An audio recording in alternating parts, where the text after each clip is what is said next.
A very good morning to all of you, and here once again comes Saurav Kumar, and I'll be talking about CPTC, that is computer programming through C. And in computer programming through C, we have already seen that how structures work, how structures works with array, and different uses of structures everywhere. So now I'll be talking about the new chapter, that is pointers, and this is probably the last unit. And in pointers, we'll see what is a pointer, how does it work, and how it is being represented. So we'll come across it, and we'll have a very good time with pointers. So be ready, guys. I'll be sharing you the screen, and it will be very fruitful for your examination purpose. And this question comes from pointers also. So you should be competent enough, and you should always think about it, that how you can score marks in pointers. Now I am able to make sure that you should see, you are already visualizing pointers. Now how a pointer works and how does what is a pointer. Then basically when we say what is a pointer, it is always, a pointer is a variable. Please look it nicely. A pointer is nothing but it is a variable. What it is saying is that it is a variable.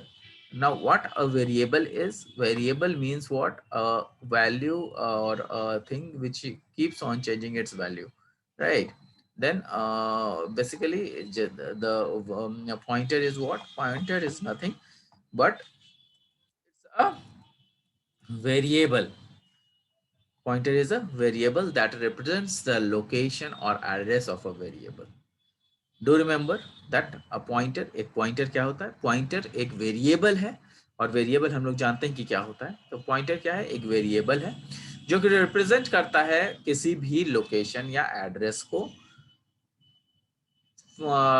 जिस भी address को या फिर किसी particular variable को का location, या फिर किसी एरे का लोकेशन, या उसके एलिमेंट्स का लोकेशन, उसको अगर पॉइंट आउट करना है तो इस पॉइंटर्स का प्रयोग होता है। पॉइंटर्स का मतलब ही होता है पॉइंट आउट करना।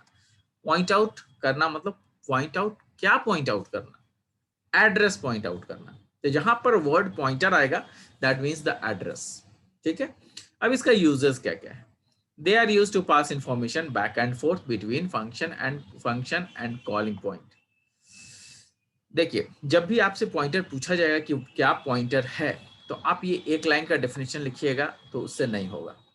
तो पॉइंटर क्या है आपको ये बताना पड़ेगा, उसके यूजर्स क्या क्या हैं वो बताना पड़ेगा, और किस तरीके से इसको हम लोग डिनोट करते हैं या इसका एग्जाम्पल किस तरीके से होता है वो लिखना पड़ेगा। तीनों चीजें आपको लिखनी पड़ेगी, तब जाकर के आपका ये, अगर 4 नंबर का क्वेश्चन है, 4 मार्क्स का क्वेश्चन है, तो आपको 4 में 3 4 मिल जाएगा। और अगर आपने कुछ इसके डायग्रामेटिक व्यू बता दिए तो 4 में 4 पक्का मिलेगी, है ना। तो किस तरीके से पॉइंटर को यूज किया जाता है वो हम लोग देखेंगे। यहाँ पे देखिए, they are used to pass information. तो ये क्या करता है, पॉइंटर क्या करता है, ये इंफॉर्मेशन पास करता है। किसको, पर्टिकुलर प्रोग्राम में ये इंफॉर्मेशन पास करता है कि भाई अब हमें इस लोकेशन पे जाना है, उस पर्टिकुलर एड्रेस पे जाना है, इस पर्टिकुलर एड्रेस पे जाना है, और इस तरीके से इसको फिर काम करना है। तो इन चीजों को पर्टिकुलर जितने भी वेरिएबल्स अलग अलग यूज हो रहे हैं उसके पास ये इंफॉर्मेशन पास किया जाता है। बैक एंड फोर्थ इंफॉर्मेशन जो पास किया जाता है, आगे या पीछे जितने भी, बैक एंड फोर्थ मतलब पीछे और आगे जितने भी आपके फंक्शंस कॉल किए जा रहे हैं, वेरिएबल कॉल किए जा रहे हैं, उन सबको अगर ये बताना है कि हमारा फंक्शन किस तरीके से काम करेगा और कैसे काम करेगा, तो वो चीजें जो है इंफॉर्मेशन पासेस के द्वारा ही हो पाएंगी, और ये पॉइंटर्स हमें उसमें मदद करता है। They provide a way to return multiple data items. Pro pointer क्या करता है, ये एक रास्ता है जिसके थ्रू कई सारे मल्टीपल आइटम्स, मतलब मल्टीपल वेरिएबल्स, मल्टीपल लोकेशंस को हम पॉइंट आउट कर सकते हैं। They provide alternate way to access individual array element. Array के पर्टिकुलर एलिमेंट, अगर मान लिया कोई एरे है, उसका एक एलिमेंट है, उस एलिमेंट को हमको पॉइंट आउट करना है कि उसका एड्रेस क्या होगा, उसका लोकेशन क्या होगा, तो उसमें भी हमारा पॉइंटर जो है सक्षम हो जाता है और बड़े अच्छे से काम करता है।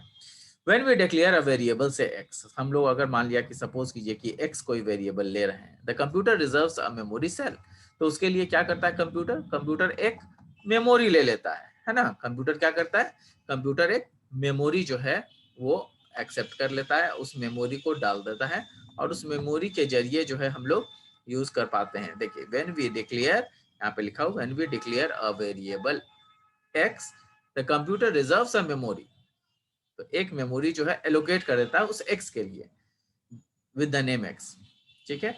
The data stored in the variable is got through the name x, तो जो भी डेटा उसमें जाएगा वो x के नाम से ही जो है अब स्टोर होगा। जो भी डेटा उसमें स्टोर करेंगे उसका वो जो स्टोर होगा वो कहीं ना कहीं किसी पर्टिकुलर स्टोरेज में, मेमोरी लोकेशन में जाएगा जिसका की नाम x दिया गया है। दूसरे तरीके से अगर देखें, another way to access data is through the address or location of the variable, दूसरा तरीका यह है कि भैया हम उसके डायरेक्टली एड्रेस और लोकेशन से बात कर लें, है ना। तो this address of x is determined bye the expression of x, तो ये जो एड्रेस है वो कैसे हम वहां तक पहुंचेंगे, तो एड्रेस ऑफ x लिखेंगे। ये देखिए यहाँ पे हमने लिखा है एड्रेस ऑफ x, %x मतलब एड्रेस ऑफ x, जो कि अभी तक हम यूटिलाइज करते आए थे। स्कैनफ में हम लोग क्या करते थे, %x लिखते हैं। %x का क्या मतलब, उस पर्टिकुलर मेमोरी में x का जो मेमोरी बना है उस पर्टिकुलर मेमोरी में वैल्यू जाएगी। Where and is the unary operator, ये क्या होता है, यूनरी ऑपरेटर होता है, कॉल्ड एड्रेस ऑपरेटर, जिसको कि हम लोग एड्रेस ऑपरेटर भी कहते हैं। Assign this expression %x to another variable px, तो अब इसको क्या किया जाएगा कि एक वेरिएबल लिया गया px को %x में डाल दिया गया, तो अब ये क्या हो गया, this new variable px is called a pointer to x, तो इसीलिए इसको जो है पॉइंटर टू x कहते हैं। तो px जो है %x में, %x को px में डाल दिया गया, since it points out the location of x, तो p मतलब पॉइंटर। अब यहाँ पर px इज इक्वल टू लिख दिया था हमने, जैसे ये वाला जो चीज थी px is equal to %x लिखा गया था वहां पे। अब उसी को हम लोगों ने, अगर x की वैल्यू हम लोगों ने 3 ली है और px is equal to %x कर दिया, तो हम लोग इसको लिख सकते हैं कि ये जो % है इसको ये हट जाएगा और इसको हम लोग डायरेक्टली लिख सकते हैं px इज इक्वल टू 3, यहाँ पे स्टार देना जरूरी हो जाएगा।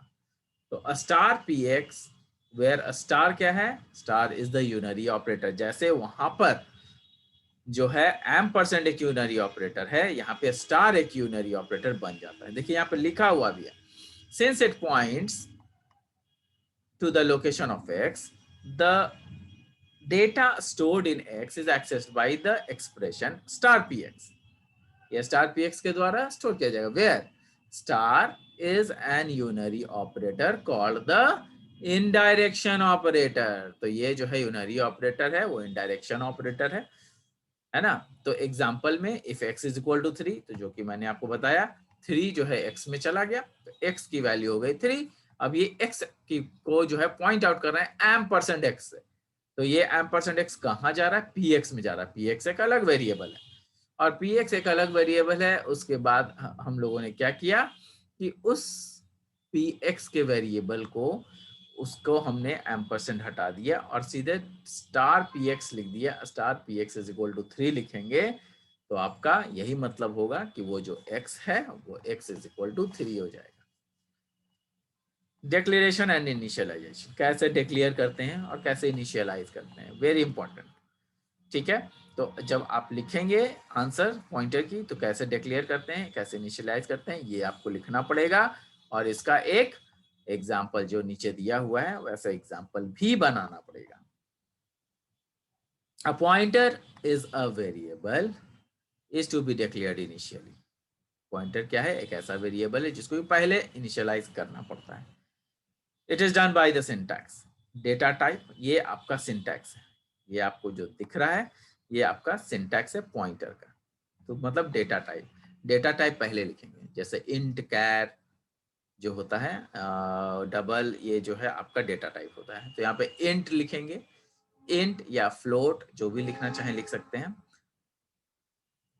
तो यहाँ पे इंट स्टार पॉइंटर वेरिएबल, अब पॉइंटर वेरिएबल कुछ भी ले सकते हैं, स्टार तो हो गया, अब पॉइंटर वेरिएबल का नाम ए बी सी डी कुछ भी ले सकते हैं। तो फ्लोट स्टार ए या फिर इंट स्टार बी कुछ भी लिख सकते हैं। तो ये आपका सिंटैक्स है। यहाँ पे देखिए अब लिखा हुआ int star P, int star P ये आपको यूजेस है, ये कैसे डिक्लेयर किया गया, इंट स्टार पी से declare, int star P declares the variable P as pointer variable. मतलब स्टार पी जो है वो क्या कर रहा है, पॉइंटर वेरिएबल के रूप में यहाँ पे दिखाया गया है। Pointer variable pointing to an integer data type data, it is made point to a variable q by p is equal to q। अब यहाँ पर क्या हो रहा है कि यहाँ पर एक ऐसा पॉइंट बनाया गया वेरिएबल के लिए जो कि it is made point to a variable q।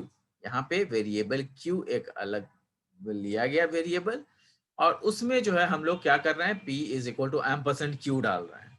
मतलब q का जो एड्रेस है वो हम लोग p में डाल रहे हैं।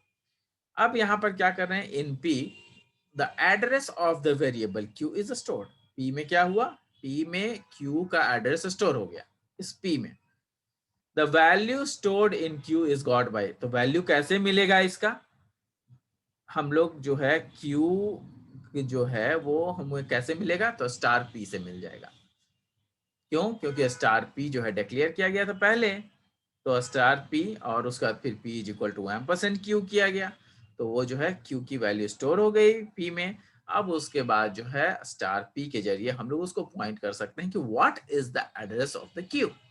अब यहाँ पर देखिए, if y is the pointer variable to x which of the type int we declare y। तो यहाँ पे हम लोग अगर y लेते तो वो स्टार y के जरिए हम लोग पॉइंट आउट कर सकते थे। यहाँ पे एग्जाम्पल दिया हुआ है, एग्जाम्पल क्या है, float A float star B, B is equal to ampersand A. बात को समझिएगा कि इसमें क्या हुआ, इसमें क्या हुआ कि यहाँ पे b का एड्रेस है, फ्लोट ए तो एक वेरिएबल हो गया जैसे हम लोग साइन करते थे, फ्लोट स्टार बी ये जो b है वो भी एक वेरिएबल है, लेकिन ये पॉइंटर वेरिएबल है। अब ये पॉइंटर क्यों वेरिएबल पॉइंटर वेरिएबल है, क्योंकि इसके आगे स्टार लगा हुआ है।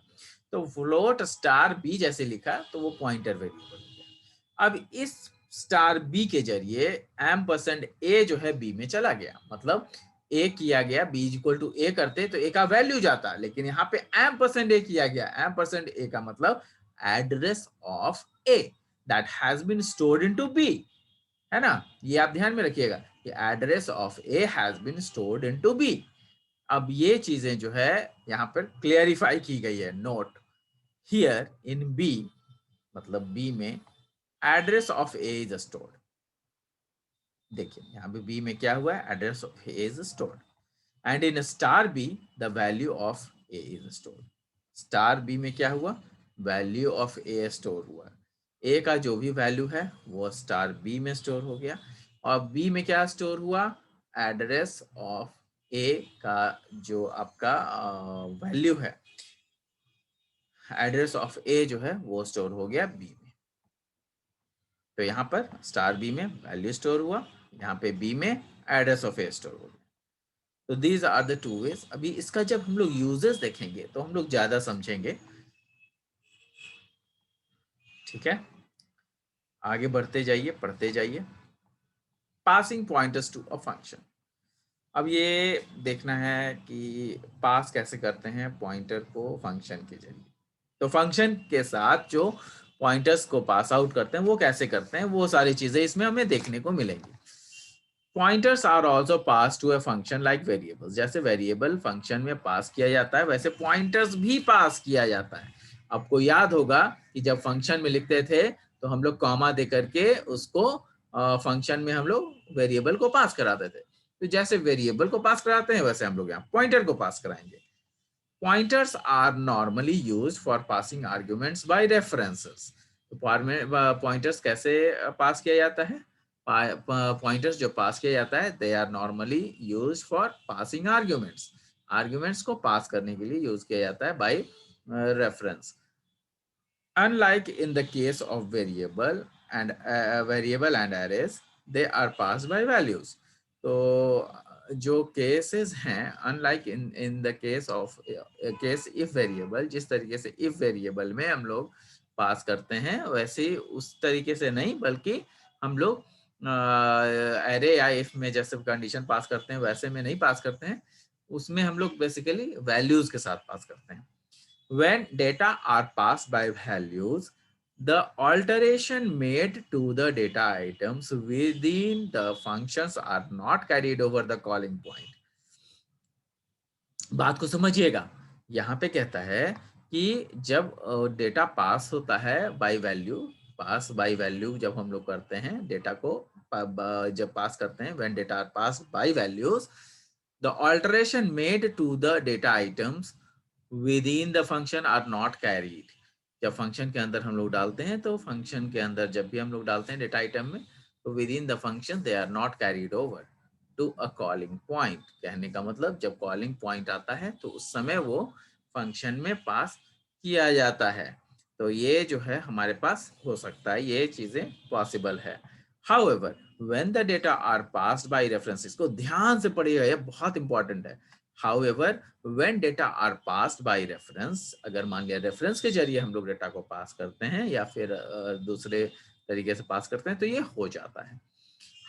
Here, the address of data item is passed, and hence, whenever changes occur to this within the function, it will be retained throughout the execution of the program. So generally, pointers are used in the place of global variables. यहाँ पे कहने का मतलब ये है कि जब भी हम लोग डेटा आइटम में पास करते हैं तो क्या होता है कि जो भी हम लोग डेटा आइटम में पास करते हैं, डेटा जब भी हम लोग पास डेटा आइटम को पास करते हैं तो क्या होता है कि जितने भी चेंजेस अकर होने होते हैं वो तो हो ही जाता है, लेकिन उसमें जो फंक्शंस है उसमें भी चेंजेस आते हैं। It will be retained throughout the execution of the program. ये जब तक पूरा एग्जीक्यूशन खत्म नहीं होता तब तक ये चीजें रिटेन की जाती है और तब तक इसमें यूजेस होते रहते हैं। तो अब इसका एग्जाम्पल नीचे दिया हुआ है, इसको हम लोग जो है फाइंड आउट करते हैं कि आखिर क्या एग्जाम्पल इसमें पॉइंटर्स दे रहा है। ये रहा एग्जाम्पल, हम लोगों ने studio.h void f int star px int star py। अब यहाँ पर क्या किया गया, हम लोगों ने एक वेरिएबल लिया है f जिसमें कि पॉइंटर्स क्रिएट किया गया स्टार px और स्टार py के जरिए। तो स्टार px एक अलग पॉइंटर वेरिएबल है और स्टार py एक अलग पॉइंटर वेरिएबल है। ठीक है, मेन फंक्शन में आइए, मेन फंक्शन में आइएगा तो यहाँ पे आपको दिखेगा कि int x is equal to 1, int y is equal to 2। अब x का जो वैल्यू है वो 1 है, y का वैल्यू 2 है। अब यहाँ पे जो f हमने यूज किया था उसको %x और %y लिख दिया, मतलब ये एड्रेस ऑफ x और एड्रेस ऑफ y में ये चीजें चली जाएंगी। ठीक है, क्योंकि यहाँ पे फंक्शन यूज किया गया है, फंक्शन को हमने f नाम से लिया है ना। अब यहाँ पर जो है किया हमने print F %d x, y। अब यहाँ पर प्रिंट करेगा कि आखिर x और y की जो वैल्यू है वो क्या है। तो कैसे प्रिंट करेगा, प्रिंट करने के लिए हम लोगों ने अब दूसरा फंक्शन जो है हम लोग ले रहे हैं, उस फंक्शन को पहले डिक्लेयर किया हमने, अब डिफाइन कर रहे हैं। यहाँ पे हमने क्या किया, एफ लिया int star px int star py, जैसे हमने लिखा था वैसे ही है। अब star px is equal to star px plus 1 कर दिया। ध्यान दीजिएगा, star px is equal to star px plus 1, star py is equal to star py plus 2 return. तो अब जो है जो वैल्यू है px की, स्टार px की, वो 1 से इंक्रीमेंट हो जाएगी और स्टार py की वैल्यू जो है वो 2 से इंक्रीमेंट हो जाएगी। अब यहाँ पे देखिए, note here the value of x and y are increased by 1 and 2 respectively. arithmetic operation star plus minus slash etc can be applied to operators, to operator variable also. तो this is how it is being used. अब यहाँ पर जो है आगे है pointer and one dimensional array. आसान सा है, इसको भी हम लोग देख लेते हैं, फिर बाद में हम लोग टू डायमेंशनल और आगे भी बढ़ेंगे। An array name is really a pointer to the first element in the array. तो एरे में हम लोग क्या करते हैं कि एरे का जो नेम होता है वो पॉइंटर के जैसा ही होता है, तो उसको हम लोग जो है पॉइंटर के जरिए ही हम लोग उसको शो करते हैं। तो यहाँ पे हम लोग an array name is really a pointer, वो क्या है, एक पॉइंटर ही है to the first element in the array. First element जो एरे का है वो आपका पॉइंटर ही है। That is if x is a one dimensional array, अगर x जो है वन डायमेंशनल एरे है, the name x is a star x zero. मतलब कहने का मतलब द नेम x जो आपका x है वो क्या है, अ स्टार x है जीरो का, और and X I R X plus I. अब इसको क्या करना चाह रहे हैं, the name X is star X zero and एम% X I R X plus I. कहने का मतलब यह है कि आपका जो वैल्यू है वो आई का, वो क्या होगा, वो आपका इंक्रीमेंट होता रहेगा। यहाँ पर देखिए हम लोगों ने उसका एरे ले लिया है और ये एरे साइज लिया है हमने जीरो, और यहाँ पे आपका एक एरे साइज है आई, जिसको कि हम लोग बार बार इंक्रीज करते जाएंगे। तो ये आपका एड्रेस ऑफ एक्स है और ये एड्रेस ऑफ एक्स है, दोनों एड्रेस ऑफ एक्स ही है, लेकिन आई की वैल्यू जो है वो इंक्रीमेंट हो रही है। तो यहाँ पे देखिएगा कि किस तरीके से यहाँ यूज किया गया है। इंट एक्स 100, एक्स को एक एरे लिया हमने एक्स नाम का, और उसमें 100 आपके एलिमेंट्स उसमें जा सकते हैं, comma N for I is equal to 1। अब यहाँ पे एक आई लिया गया और फॉर लूप चलाया गया, जिसमें कि आई कहाँ तक जाएगा, एन तक जाएगा, एन से कम, एक वन कम, one less than equal to मतलब एन तक जाएगा, लेस देन इक्वल टू मतलब I will be equivalent to N plus plus I. ठीक है, scan F percent D X plus I. अब ये क्या करेगा, बार बार इंक्रीमेंट करता रहेगा, पॉइंटर वन डायमेंशनल है। ये देखिएगा हमने वन डायमेंशनल लिया है, एक्स को 100 लिया, ये वन डायमेंशनल ही है। अगर यहीं पे एक्स 100 कॉमा और उसके बाद फिर 200 लिखा रहता तो वो हो जाता क्या, टू डायमेंशनल हो जाता।